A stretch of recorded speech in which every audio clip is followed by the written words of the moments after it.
Welcome to Reimagining Liberty, a show about the emancipatory and cosmopolitan case for radical social, political, and economic liberalism. I'm Aaron Ross Powell. On June 7th, David Boaz died. He was the executive vice president of the Cato Institute, author of The Libertarian Mind, and the most important figure in the libertarian movement in the last half-century. He was also my mentor, my close friend, and, for 12 years, my boss. I had the privilege of holding, for the first 2 of those years, what is among the most exclusive, challenging, and rewarding jobs in Washington: staff writer at the Cato Institute, a role that primarily meant being David's right-hand man and primary conversation partner. David's life and work are worth celebrating, and his legacy worth cherishing. He set the standard for how to live one's principles, lead a profoundly moral life, and change the world for the better while doing it. I'm delighted to bring together a group of my fellow staff writers to talk about what David meant to the libertarian movement, what it was like to work for him, and how he enriched our lives. Aaron Steelman is a senior fellow and policy advisor at the Cato Institute and has the honor of being David's very first staff writer. Julian Sanchez has worked as a journalist and a policy analyst. Maria Santos-Beer is the director of Foundation and Corporate Relations at the Cato Institute, and Andy Craig is the director of election policy at the Rainey Center.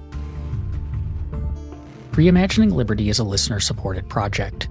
If you like the show and want to get early access to new episodes, consider becoming a supporter. You can learn more and sign up for the free newsletter companion to this podcast by heading to reimaginingliberty.com. And stick around to the end of today's episode for a preview of my next discussion, available now in early access for supporters. And with that, let's turn to my conversation with my fellow staff writers.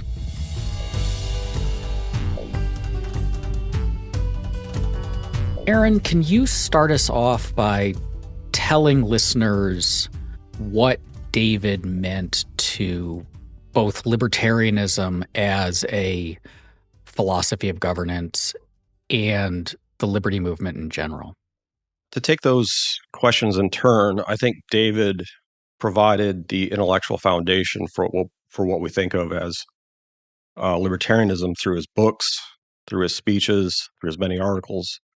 And then as for what he did for the movement, it's sort of hard to even quantify that in some way, because David was perhaps, I think, the most eloquent spokesman for libertarianism that we've seen in our lifetimes. And he really was the intellectual foundation of Cato. Without David, there really wouldn't have been Cato as we know it. So I think David is a giant in the movement, and he is going to be very, very hard to replace. I mean, I'll say, personally, I think my first real acquaintance with libertarian ideas came from David. It was not personally. I was a high school student working in a bookstore where we got the Libertarian Primer and the Reader, the Libertarianism of Primer and the Libertarian Reader in. And I remember just speeding through both of those with great excitement, and then deciding I should check out folks like Robert Nozick and a lot of the classical liberals, and I think that's probably the case for a lot of people. I mean, there are different entry points. A lot of people, as high school students, stumble on Ayn Rand or something like that, and then make their way to more sort of mainstream libertarianism.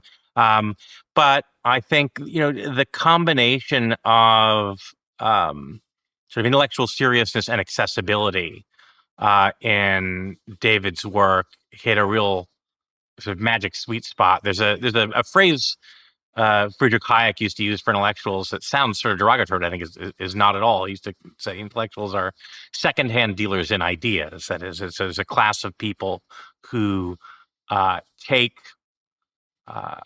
academic philosophy or economics and make them intelligible to people without graduate degrees or advanced training in those topics.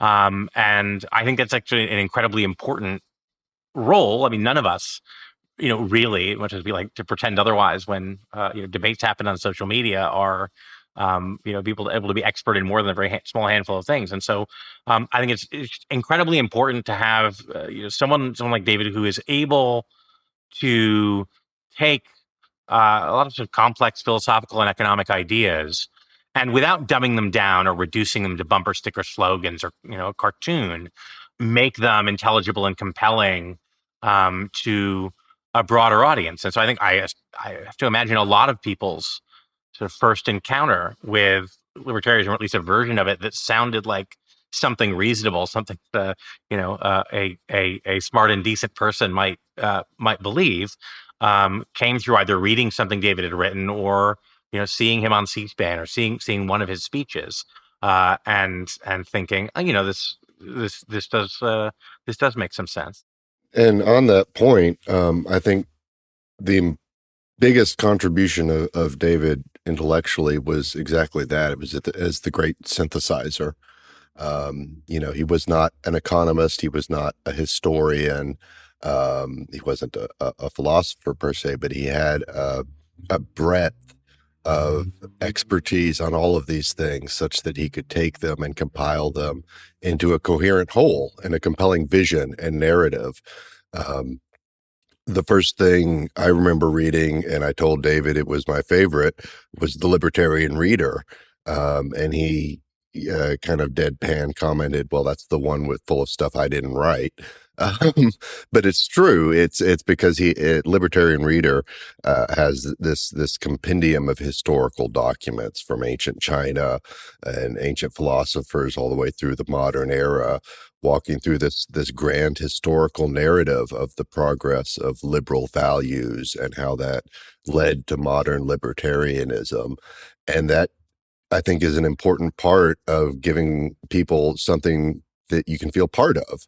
That this is not just something that Murray Rothbard or even Hayek or Friedman kind of came up with in the 20th century, that these are really timeless values that are important to understanding the grand arc of history. And the way he situated that kind of narrative, I think, was a huge part of what David did. Yeah, I think it would be hard to overstate how much David meant to libertarianism.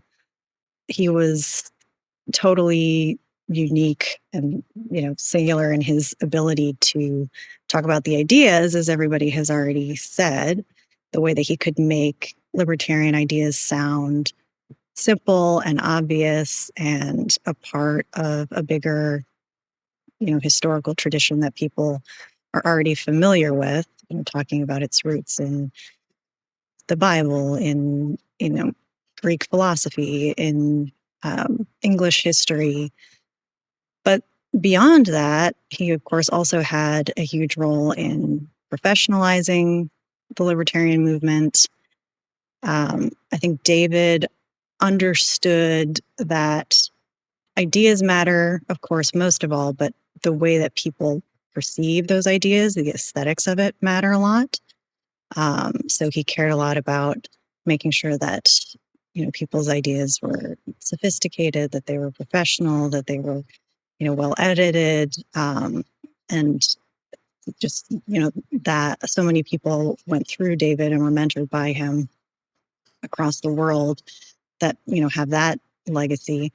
But then he also, I think, had a real eye for talent. And I think there are a number of people on this call who were sort of handpicked by David, where he could just see somebody writing on Facebook or, writing in a student newspaper, and he could immediately spot the types of people who would be great ambassadors for freedom, and he would kind of take them under his wing, and he would really start their careers. And I'm sure that there are so many more examples of that I am not even aware of. So it's really across every aspect of libertarianism. I think David's influence is going to be felt for generations, and I don't think it's an exaggeration to say that he really defined libertarianism for my generation, certainly.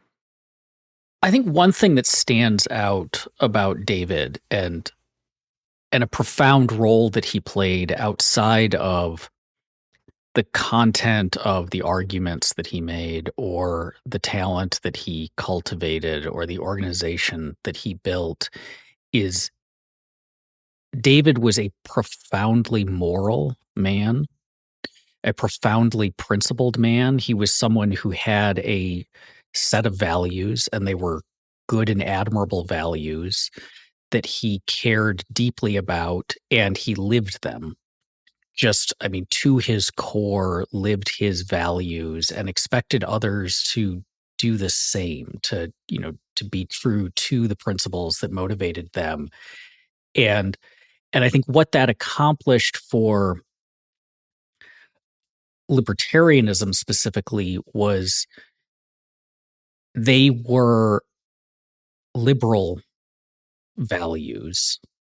They were compassionate, they were humane, they were cosmopolitan, and so he centered that in conversations about libertarianism. And as we all know, like, ours is a movement that can sometimes present itself in ways that don't look like they're aligned with those values, that it can present itself as selfishness or callousness or an unwillingness to care about what's happening to the people at the bottom, to the underprivileged, to the marginalized. And David, his big appearance on the public scene was op-eds about ending the war on drugs. And it wasn't because he wanted to smoke pot. David was in the punk rock scene, we refer to him as straight edge, but he was a teetotaler. He never used drugs. It wasn't because he wanted to do this stuff and have it be more convenient for him. It was because he knew how damaging the war on drugs was to the people who were the most powerless. His battles for gay rights were similarly motivated, although in that case he did have more of a personal stake in the matter. But it was just saying libertarianism is at its core a theory that people deserve equal dignity and equal freedom, and that really, really matters. And he was motivated by that from a moral perspective. And so I think he was someone that a lot of us in the movement looked up to, and he deserved to be looked up to. And he kept at that until the very end, that, as much of the movement, I think, drifted away from its principles, he kept reminding people, no, like at its core, libertarianism is about this, and that should matter to you, and you should hold yourself to those high standards. And so I think just looking ahead, that's, even as new arguments emerge, even as situations on the ground change, even as policies shift, for me at least, that's like the core, is that David was the example of how to dedicate your life to a cause and do it the right way, and do it in this way that was morally inspiring. I think that's exactly right. I mean, David drew people in, I think, often with what he had written. But when people heard him speak, they could tell that he really believed these ideas. He lived these ideas. And when you got to know him, it was just, I mean, that was very vivid. And he was honest. He was loyal. Uh, he lived a good life in addition to being a prodigious intellectual. He was just a great person all the way around, in my view. And that kind of deep appreciation for the freedom of others. I mean, I think he would be the first to recognize that he had a good life, a relatively comfortable upper middle class professional kind of life, even as somebody who was gay and saw all the progress on that. But that fueled, I think, part of what was so valuable about David's way of seeing the world, which was understanding a kind of grounded optimism, which is that recognizing how far we've come historically, even within his own lifetime. He was fond of pointing out, we had the draft, we had sodomy laws, we had wage and price controls, and all these things that were progress he saw in his own lifetime. And so that was important to providing both resistance to the kind of doom and gloom that a lot of libertarians fall into of, oh, things are always getting worse. He pushed back on that a lot, but he didn't do it in a way that undercut the fierce urgency and appreciation of the injustices we are still facing. And by kind of tying those together, it both fueled giving you something to fight for, but also made it clear that this is not a hopeless fight, that progress does happen, and that it's not an iron law of history or anything. It's contingent on what we all do to build the future.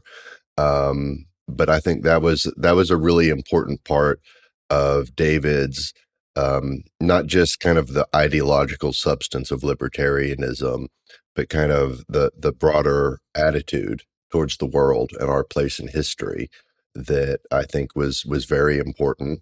And it helps keep you grounded in a way that I think all of us operating in this space should try to remember.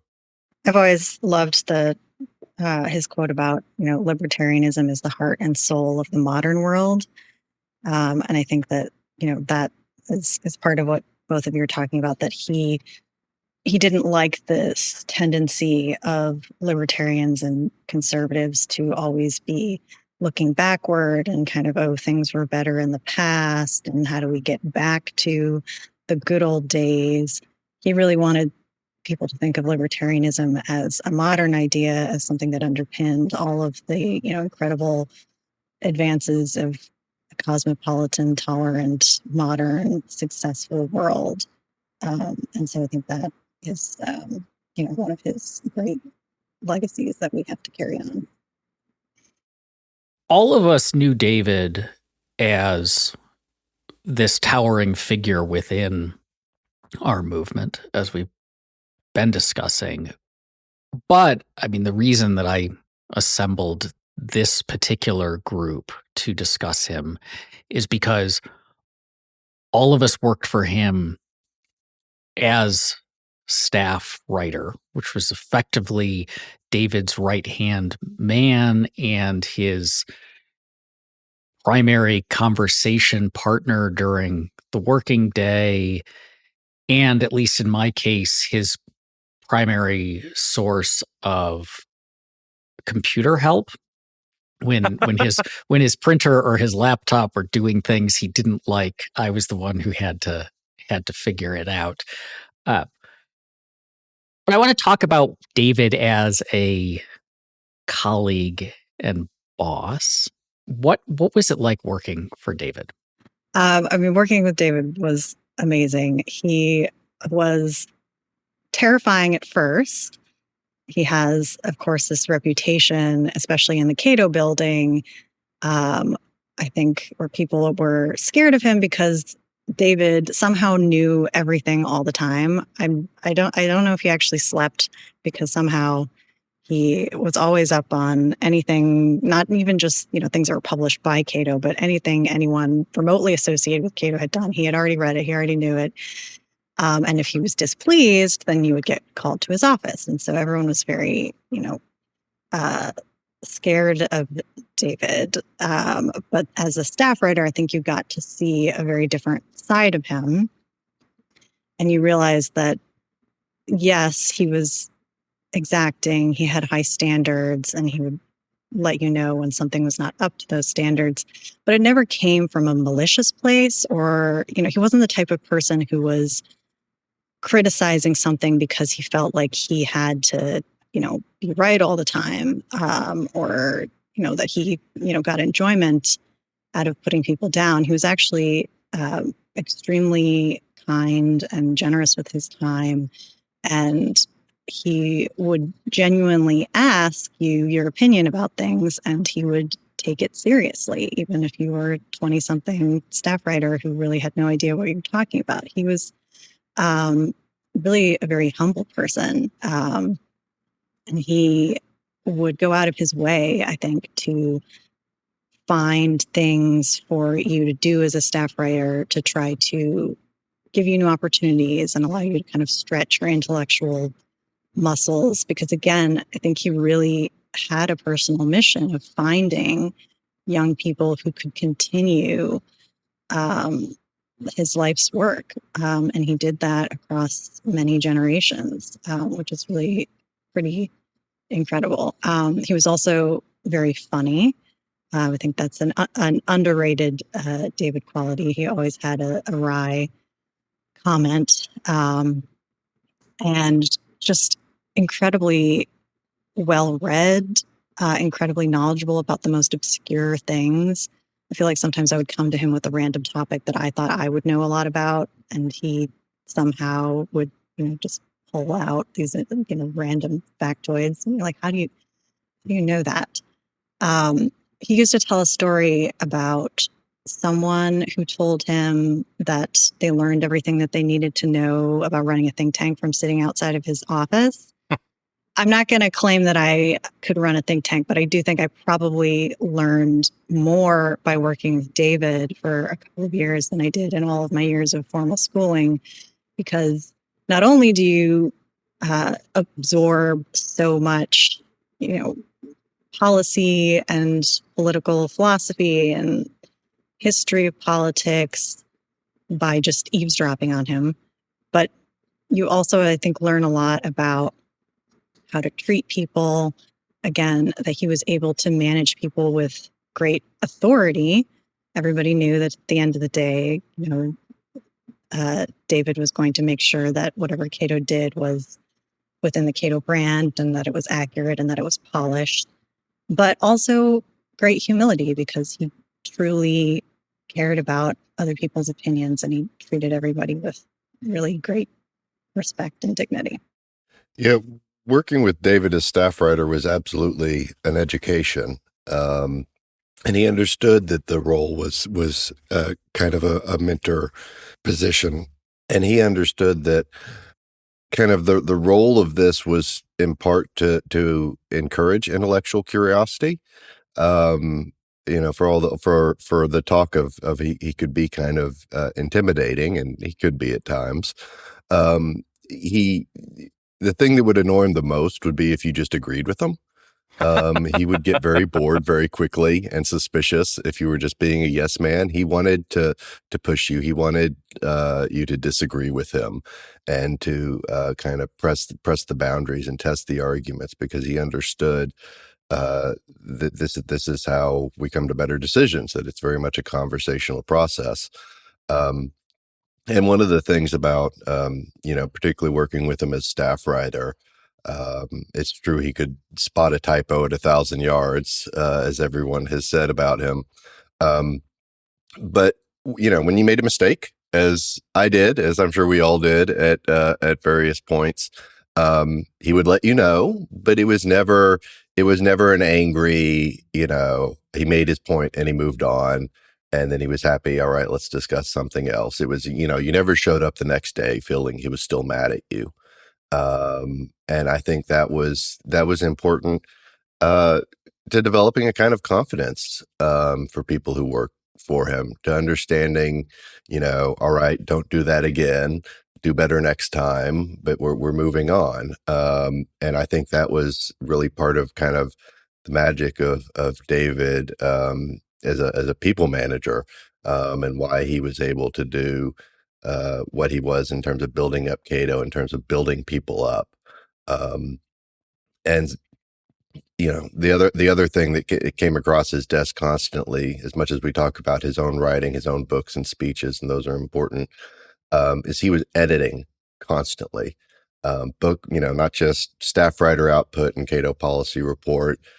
He was reviewing every policy analysis. He was reviewing people's book manuscripts, including friends who weren't at Cato. They weren't necessarily Cato books, but anybody who knew him who was working on a book would send him the copy, and he would sit there with a pile of them on his desk and his red pen out.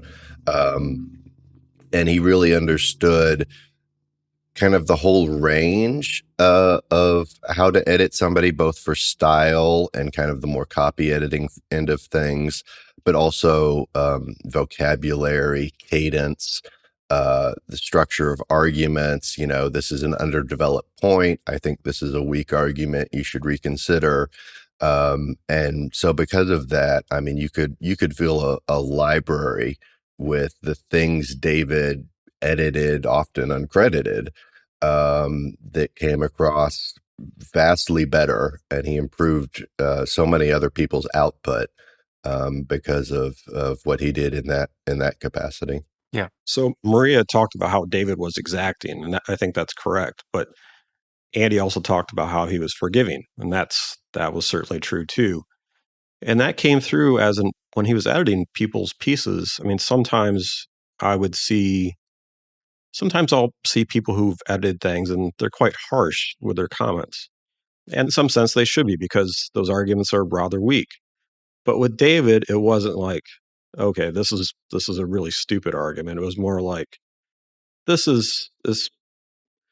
lacks rigor for this reason. And then he would explain it. And I think that's why Cato had such good output across so many disciplines, is that people knew that when David gave you a comment, it was coming from a good place. It wasn't coming from, I'm trying to tell you I know more than you do. So even though he could be intimidating at times, I think if you had any sort of repeated interaction with him, you always knew that these are comments that you should take seriously. They were well thought out, and they were delivered with grace. That's right. I think everyone should understand is that the staff writer job really was the job of being sort of David's Socratic dialogue partner, and sounding board, primarily, and then sort of second. Probably it's a job that now or pretty soon could be done by an AI, and I hope they never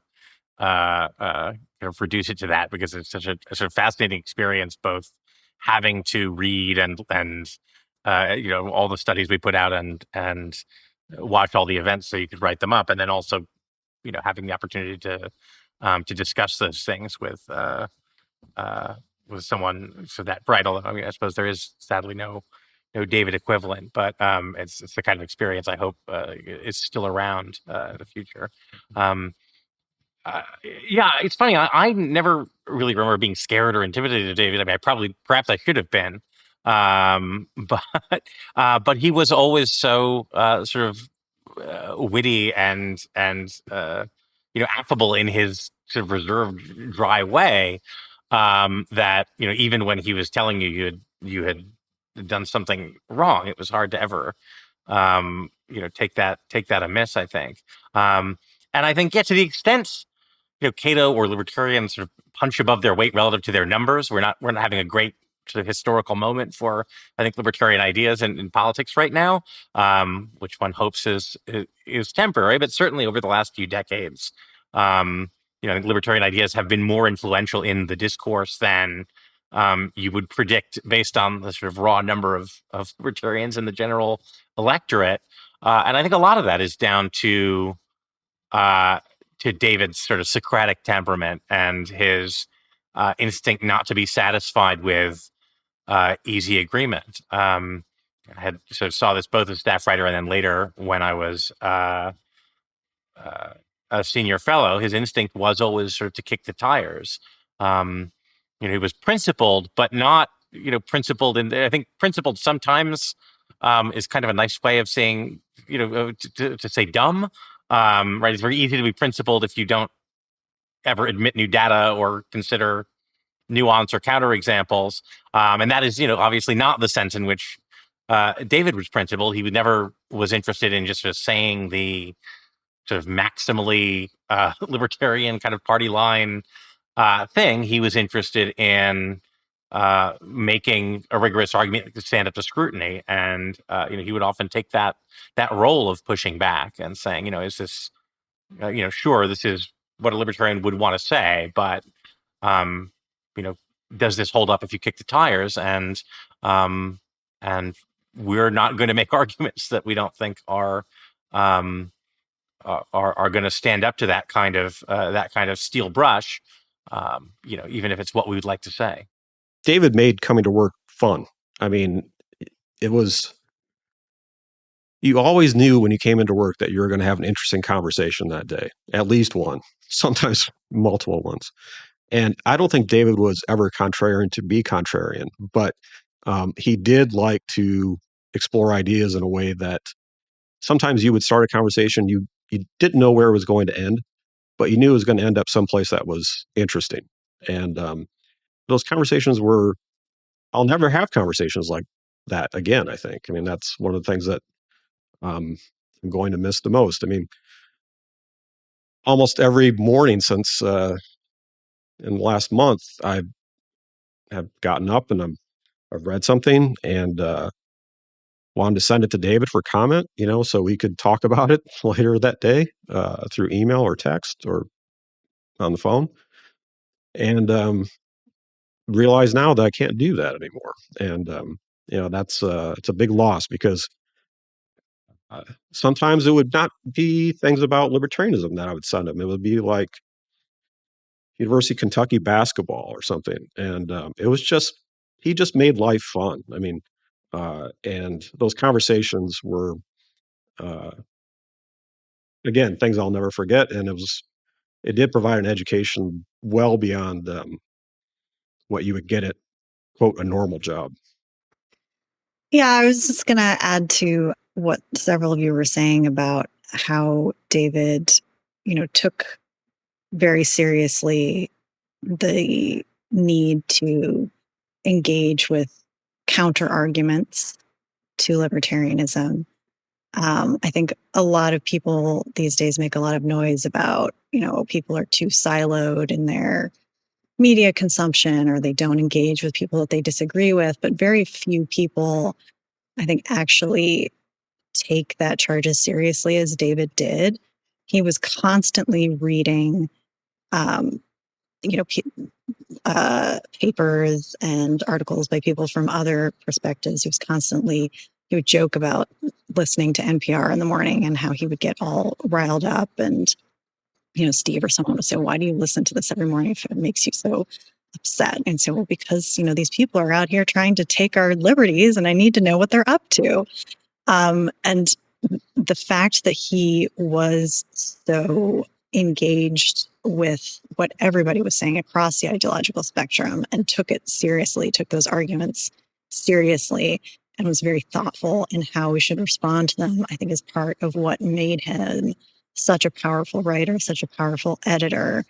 And there are just very few people who are able to do that with the level of intellectual rigor and seriousness and able to absorb it in the way that he did. It was just really remarkable to watch. And I think it's something that no one can fully emulate, but anyone who has been able to work with him can at least aspire to that and, see how he did it.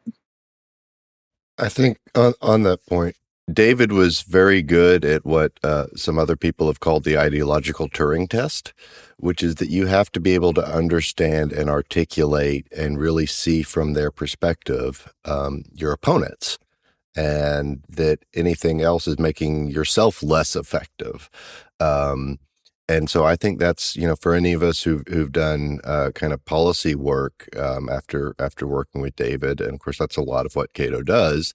This is an incredibly valuable skill. I think it's part of why libertarians and Cato punched above its weight. Because so often what we do is bridging those silos. It is going to people on the right and saying, look, I know where you're coming from, and here's what's gettable from the other side, and vice versa. A lot of that kind of back and forth is just being the ambassador from one to the other, where you can say, look, I'm not either one of you in terms of my own perspective, but I really understand and can articulate what your good faith motives here are and what your operating principles are. And so that's a hugely necessary step to find any kind of agreement.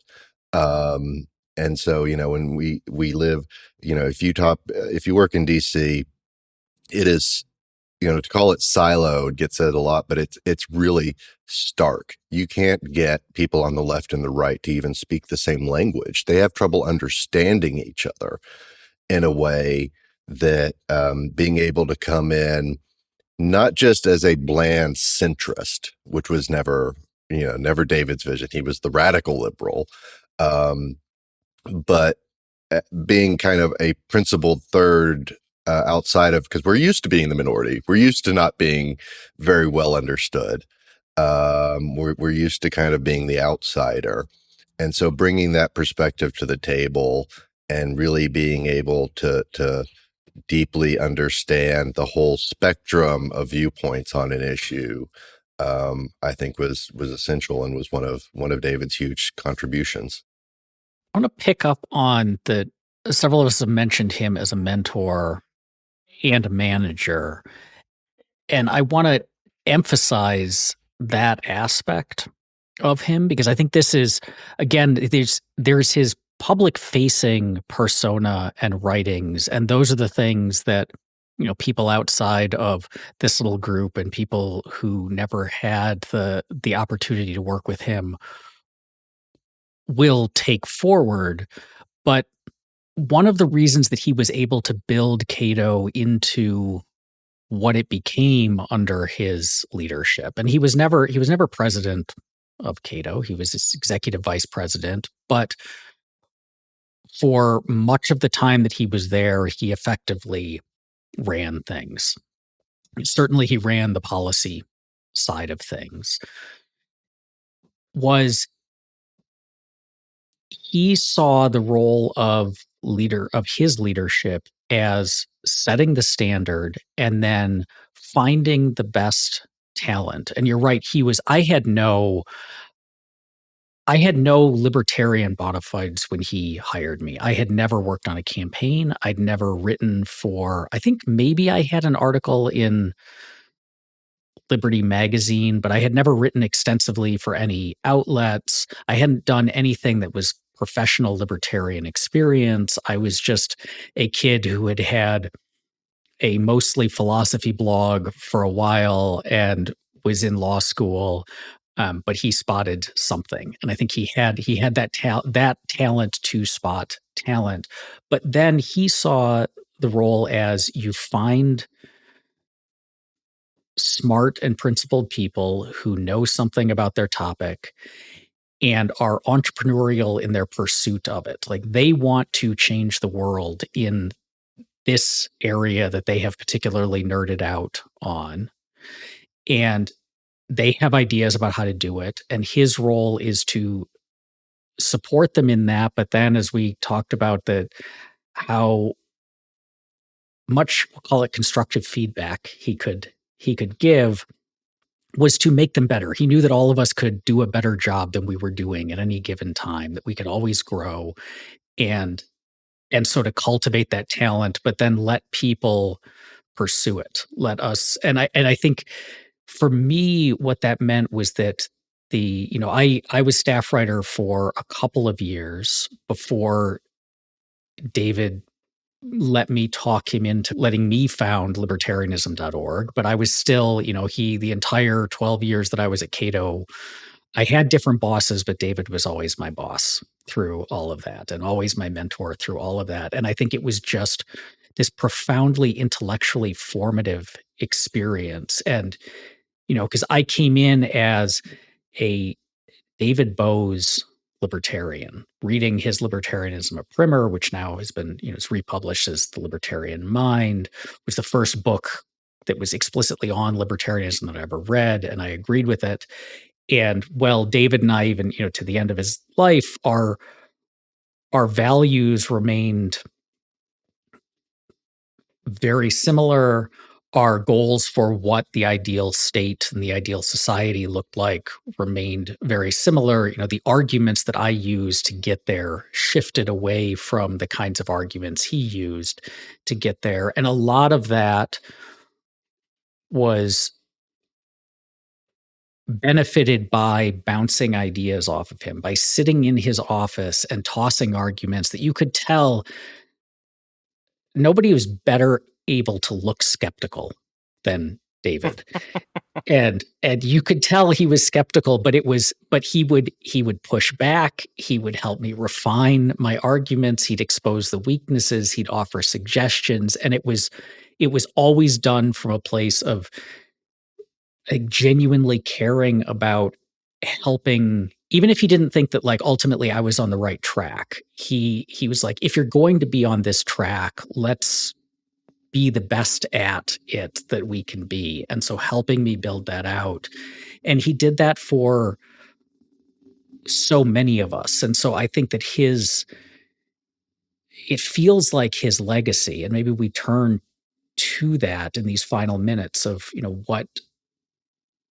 what we can take away from David's life and work. But I think ultimately his legacy is the people and their ideas that he cultivated, the careers that exist today because he gave people their first shot, the writings that exist or are thought highly of because he made them better. The young people who he, when I go to Students for Liberty conventions, David is like a rock star still with these, undergraduate college kids. If there is a generation, if there are future generations of principled, committed libertarians in the radical liberal sense, it's because David helped bring that about. So I'm the only person on this call who knew David personally before he got, quote, famous with the primer. I was an intern in 1994, and I got the David conversation one day, late, like about 6 o'clock, the typical, okay, let's challenge you on an idea. And we talked through things for about 90 minutes. And then the rest of the summer was great. I mean, we really got along, talked a lot. And then 2 years later, David called and said, we're creating this job called staff writer. Would you be interested? And said, of course. And came into Cato and interviewed. And at the end of the day, he's like, when can you start? And it was great. I mean, and then this tells you how kind of his management style. He was working on the primer shortly. Well, he was working on the primer when I started, and he would give me chapters as he was finishing them and say, what do you think of this? And I was a 21-year-old guy, but David was still saying, I want to get your thoughts. And to me, that was amazing. But it's one of those things that didn't seem remarkable at the time, but in retrospect, the idea that he was, talking to this 21, 22-year-old as a peer who might have a counterpoint that he would have to take seriously. That in retrospect, oh my God, he shouldn't have been listening to me. I didn't know anything. But I think it was incredibly sort of significant as a kind of mentoring move that he did that. Absolutely. That was one of the incredible things about working with David is he did treat you as a peer, even coming in as an entry-level support staff role, kind of as staff writer was, in a way that was really remarkable. I mean, very few people in kind of the DC think tank world would do that. And it did, but it was part of his building what he saw as talent up. And the other brief thing I do want to mention here is that when we talk about kind of David being principled, I think in the context of the last decade or so of American politics, a lot of people he and we would have thought of as friends and allies have not resisted the tides in the way he did. And it wasn't just that he was himself very good on Trump.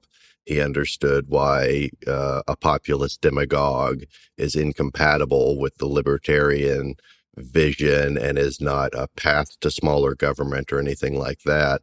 But he also provided a bit of a space, and the people he brought up and the careers he helped launch and advance provided, I think, a really important space in this moment for people who are not of the left to have that kind of voice. I mean, he had a T-shirt of that issue of National Review he wrote for in 2016 that was against Trump, and it had his name on it in the list of authors. And not very many of the list of writers who were in that issue stuck by it, but he did. And particularly after January 6th and everything, and as we look kind of at the present moment with the election looming and everything that's going on, I think it's important that he understood the place of libertarians, the place of liberals more broadly, is to kind of be manning the bulwarks against a would-be tyrant in defense of the Constitution, in defense of the liberal order, against kind of illiberal us versus them nationalism and populism, even in ways that would seem to be superficially aligned.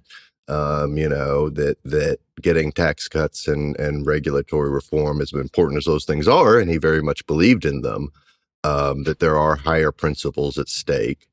And that's certainly one of the things I took away from my time with him, and I think is a big part of his legacy. I have to second that. I remember one of my first sort of memories of working at Cato, now 22 years ago, probably, sitting outside David's office, was overhearing a conversation where he was, I think, probably talking to development, and had been told there was some company or someone who wanted to sponsor a particular forum on a particular topic of sort of interest to them, and hearing him very firmly explain that this prospective donor had to be informed that that's not how we operate, that we don't do pay for play. They can donate to the department if they want, but it's our scholars who decide what kind of policy events we're going to do and who's going to be on those panels. And I think more generally, we've, as you're saying, we've seen this happen to a lot of people in institutions in DC. There is, with a political or policy institution in this town, a kind of constant temptation to sort of succumb to the grift, a constant temptation to get yourself a little bit closer to power and influence by becoming sort of the court intellectual for one or another party or faction within that party, a constant temptation to sculpt your output to suit the likings of the larger donors, who have their own particular biases and interests. And at least as far as I saw throughout David's tenure, that is a temptation he pretty consistently resisted, and I never really had the sense was particularly tempted by. And I think to the extent people take Cato seriously, all these years later, I think it owes a lot to his ability to say that's not how we're going to play. Something someone said earlier reminded me of something that I think Tom Palmer wrote in his tribute to David, where he said something along the lines of David understood that each generation has to defend liberty anew. He has to make the case for liberty. And I think that perhaps that's part of why David always took so seriously feedback and ideas from young people. And he was constantly, revising his works, constantly open to new ideas of how you make the case for liberty. And that kind of openness and intellectual curiosity and humility, I think, is really something that all of us should strive towards. And yet, of course, as we've been saying, that openness never meant a waiver in his core principles, including things like independence and making sure that Cato has the highest standards and ethics.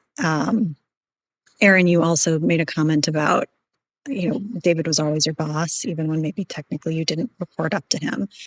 And in his last days, I can't think of how many people in the Cato building, and I'm sure outside of it, were saying, it's been years since I reported to David. And yet, as someone who used to work for him, I was constantly asking for his opinion, because I think once you've had that experience, you've been able to benefit from his feedback, from his editing, how incredibly invaluable it was. And so you would constantly still be going to him and asking him his opinion on something. Even if you knew that he would disagree, you still knew that his, pushing you, his asking questions, his critique would make your work better. So, for me, even after I had moved over to the fundraising department of Cato, there were so many times where my, boss at the time, Leslie, and I might be working on something late at night. David would, of course, still be in the office, and we'd drag him in and be like, David, you have to tell us what to do. David, what do you think? Like, David, how would you write this? How would you structure this program? Who would you invite? And so there's such a hole now, I think, across the Institute and across the movement of so many people who were constantly relying on David's feedback, David's thoughts. But we're lucky that we had that resource for so many years. And now it's on all of us to, continue to think, what would David do? And hold up his standards.